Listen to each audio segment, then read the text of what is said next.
Hi, welcome or welcome back. This is the Nubian Review where we talk about book and all bookish content. Today I'm just coming in for another book chat, but also I want to share with you the books that I will be reading for quarter one. Now, I do have attending list for quarter one. Each month I will share with you guys my TBR, which is weird because I really don't follow my TBR. But we're going to try. So far, I'm doing so good. I am reading currently two of the books on my proposed TBR. And then there were a couple of other short books that I kind of dabbled into, to read. Yeah. So, but I do want to share with you a book that I have been reading off and on, I would say, for about a couple of years. And I don't read it straight out. I just read bits and pieces of it. But it's I always go back to the same essays, to the same meditations, to the same speeches and conversations. And I want to share that book with you. It's the source of self regard, Toni Morrison, and she had this conversation with King. Let me see if I can find it. It says, Tribute to Martin Luther King. I want to read it to you guys, but I'm really trying to make this video short. But the point of this tribute to Martin Luther King, and I'm going to hit, the main points, is that I'm going to share with you what she wrote. She said, I know the world is better, finer, because he lived in it. My anxiety was personal. Was I any better, finer, because I have lived in the world that is imaginary? Would he be disappointed in me? The answer isn't important, but the question really is. And that is the legacy of Martin Luther King Jr. He made the act of assuming personal responsibility for alleviating social harm, ordinary, habitual, and irresistible. My tribute to him is the profound gratitude I feel for the gift that his life truly was. And I'm sharing this because his birthday is coming up, and I don't think a lot of people, if you read any of the histories of Martin Luther King, you know that he was, even though he won the Nobel Peace Prize, he was not a liked man. Like, I mean, there were black people who were on the train of hatred of Martin Luther King, as well as, other enemies. And so to see his legacy, um, I wouldn't say fade away, but you know, this current struggle, not struggle, it's not, it's always been this way. People are just more boisterous about it, but it's more or less people who want to take away decent humanity and rights for individuals, and that's what he lived for. King, his sole mission was to move humanity forward. And I always tell people, that is the goal for me, is just to move humanity forward. But we're not going to get into that. I'm working on a dedication video for his birthday. And so I was just reading some quotes from Martin Luther King. And this letter is actually a short conversation she had with him. King was asking Toni Morrison, do he think do she do she think his father is proud of him? If that was one question that she had to ask. So if you want to hear the whole letter, because I read the whole entire letter on that particular video, stay tuned for that. But yeah, so for now, um, I just want to share with you. Currently, I'm reading Frontiers. This is my quarter 1 read. The goal is to read 444 pages by the end of January. Will I make that goal? Who knows? I know I am a little behind because the words in this book, I'm not even going to blame it on the words. I'm going to blame it on me managing my time. Yeah, that's what we're going to do. But will I get to 444 pages? I don't know. But if I don't, I will just definitely have to make up. But I am enjoying it. So you all will see a long form video of me discussing Frontiers in a book review. Another book that I am reading currently and enjoying is Built from the Fire, Victor Luckerson. This is about the Tulsa riots, and it tells the story of certain key players who were there and have lived through the experience, not, who have lived through the experience by means of being in community in the aftermath of it. So it's good so far. Luckerson, he has a gift for pulling out such fond memories of black livelihood, and I love how I love his style of writing. Let me see if I can pull out a quote right quick,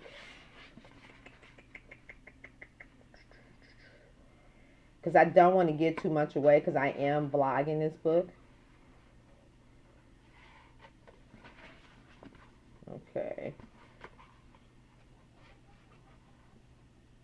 I'm just going to, yeah, okay. So right here, he said, he reaches down to a desk drawer on his left and pull out a bundle of papers. The pages turn yellow with age. Senior essay, James O. Goodwin, June 1961. In a written typescript on the front. As he begins to read, the cacophony of the new greenwood outside slowly fades away. And so I love that. That's like in the beginning of the book. But the how he describes his surroundings, his engagement with people, it's beautiful. So look forward for that blog that I'm doing for that book, and I probably won't have that posted until probably the end of, I have quarter 1. I have like until the end of March. So I'm gonna try to get it out by mid-March for you guys. It's not so much reading it, it's so much editing the videos, because I'm trying to really vlog it to where I want to engage everybody and hopefully encourage you guys to, pull the book from your library or, get the book, purchase the book yourself. Also, what I am doing is tending my list for my 2026 bookish things that I want to do this year. And I have a list in my notebook. Where is it? But either way it go, I want to transfer it to my planner that I have not set up yet. This is my A4 daily planner. So I am so behind because I'm still, writing in my other planner. I'm waiting for my weekly planner to show up so I can, just set it up all together. But yeah, I will be using this A4, and if you want to see the setup for that, go to my Nubian's Journal channel. I'll be putting stickers on it. Yeah, it's a whole thing. So my Nubian's Journal channel, you can see more of that, where I go into details about journaling, my journaling practices, creative writing, do a lot of essay prompts and readings and stuff like that. So yeah, check that channel out. So let's get to why we're here, because I've never done an intro like that. And my new thing now is to try to keep these videos down to at minimum 30 minutes. If I don't have like anything that, yeah, let's keep them down to 30 minutes. So let me get the books and we'll start. Now, the books that I'm going to share with you, like I said, they're not on my monthly TBR. So when you look at my TBR, which January TBR is already up if you want to see what I'm reading. Um, it is not going to be on my TBR. So these are books that I pulled to just read, casual reading like my other books. However, like I said, I wanted to, diverse my readings this year, and that was one of my goals. And although my particular genre and genre or prefer reading these days is nonfiction. Nonfiction depend on what you're reading. Those are heavier topics, and sometimes they are books that I don't quite get through as fast as I would my fictional books.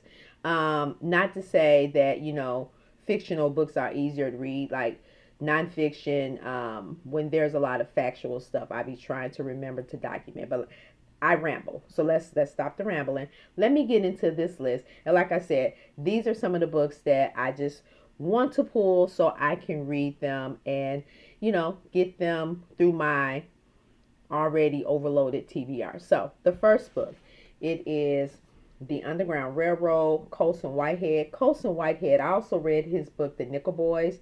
Great book, you guys. I haven't seen the movie yet. I heard that it was good, so maybe that'll be something that I would do a book to movie on in the future. But getting back to The Underground Railroad, um, it has been adapted to a series on Prime, which I also haven't seen yet. But I would like to get into this sometime in the first quarter to see what the rave is about. If it's anything like the TV show, which I've heard that it was good,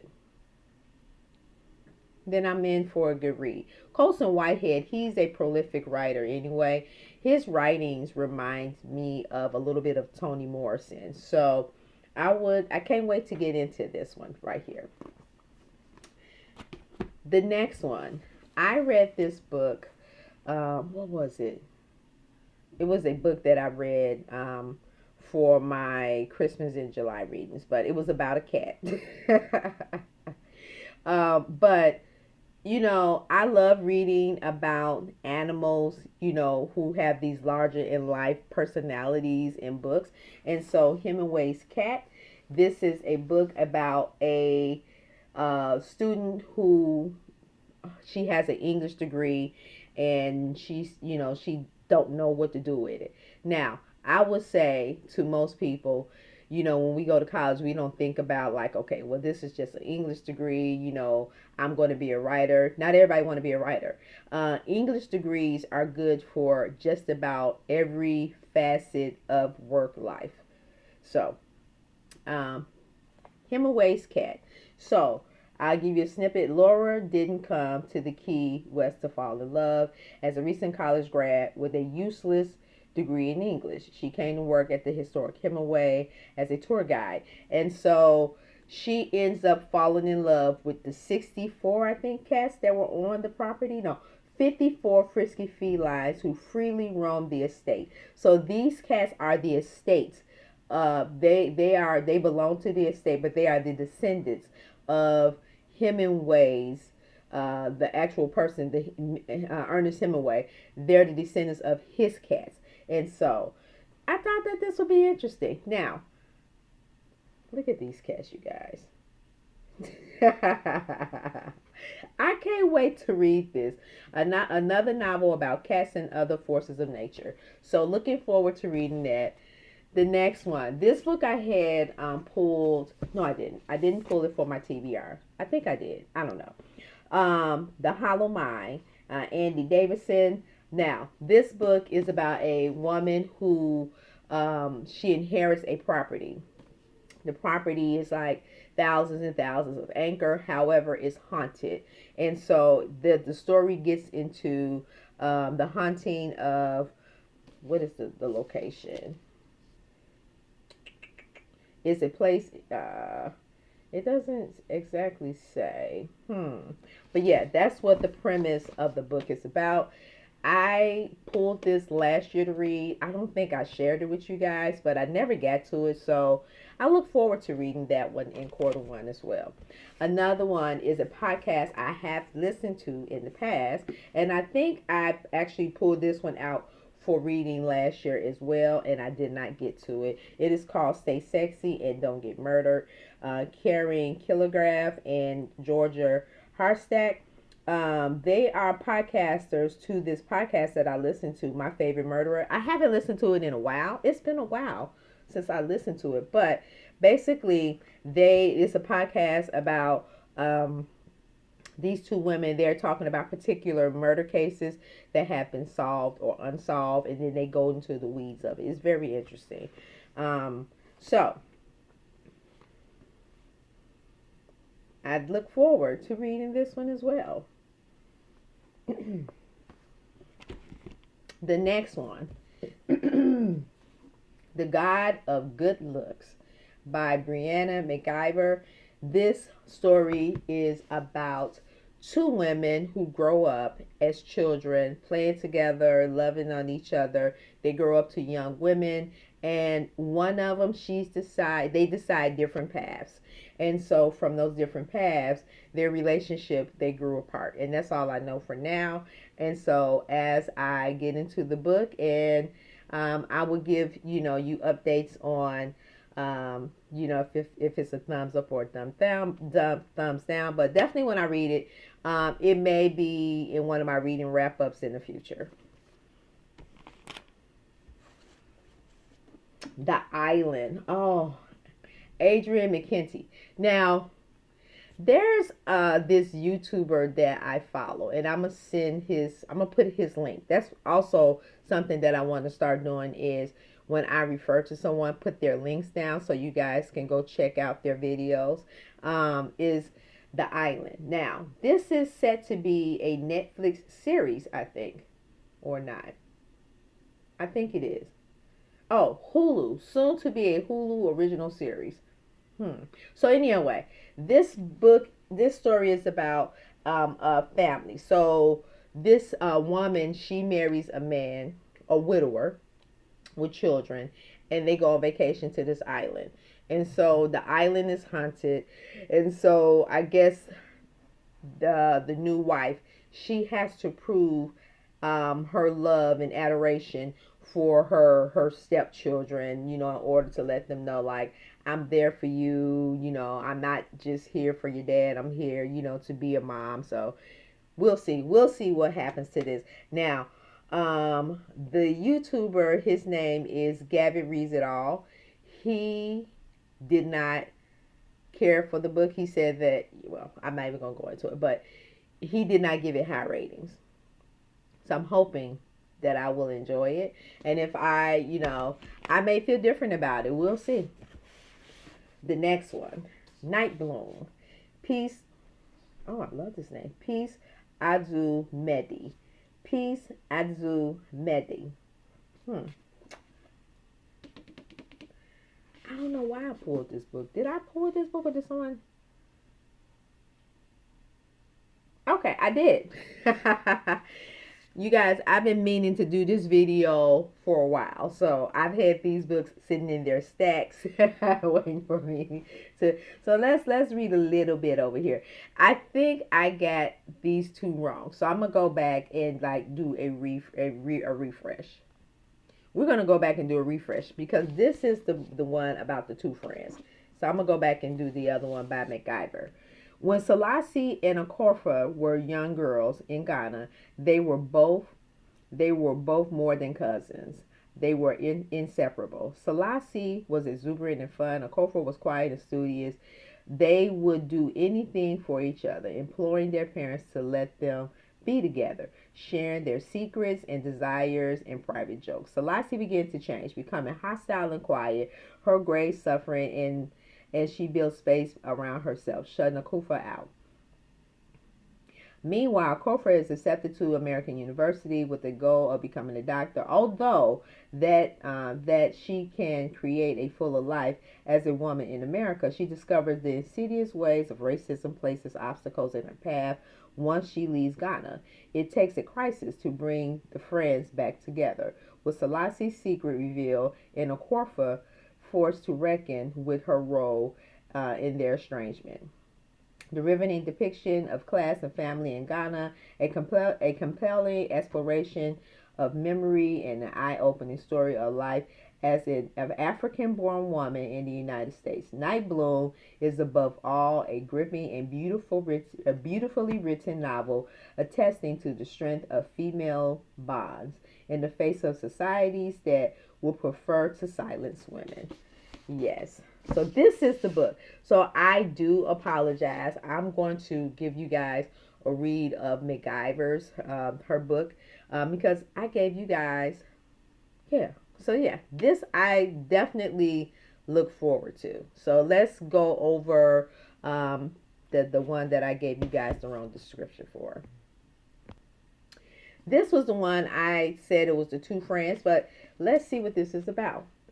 Bianca Bridge has always dreamed of becoming a writer. The Trinidadian society can be unforgiving in having an affair with a married government official, and it is a surefire way to ruin your prospects. So, when Obadiah Cortland, a notoriously tyrannical entrepreneur in the island's beauty scene, offered her a job, Bianca accepted, realizing that working on his magazine is the closest she'll ever get to her dreams. So yes, this is the one. I'm sorry, I got them mixed up.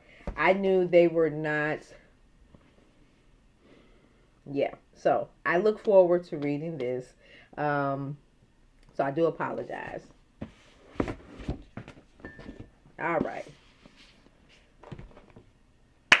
Let's get to this next one. This is a book that I have been wanting to read for the longest. Y'all have no idea. I mean, like, I will pull the book and I will put it back. I'll pull it. I'll pull it back. I'll put it back. And it's time. It's time for this book to be read. King of the Word, David Ribnick. This is the book about what is his name? The boxer. Muhammad Ali. Why could I say his name? Okay, Muhammad Ali, you guys. On the night of 1964, that Muhammad Ali, then known as Cassius Clay, stepped into the ring with Stoney Liston. He was widely regarded as the irritating, freaked out dance and walk way too much. 6 months later, Ali was not only the new world boxing champion, the new world heavyweight boxing champion. He was a new kind of black man who would shortly transform American racial politics, its popular culture, and its notion of heroism.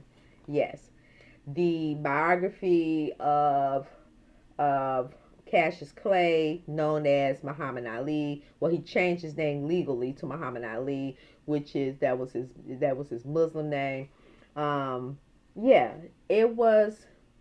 Yeah, I know bits and pieces of his transformation, so I would like to take some time out and just read this story for myself and really get into the life of Muhammad Ali. I do have another book on Muhammad Ali, the one that he wrote himself, so hopefully I'll be getting to that one as well, but I don't want to put a pressing date on it. This is a short one, Narrative of the Life of Frederick Douglass.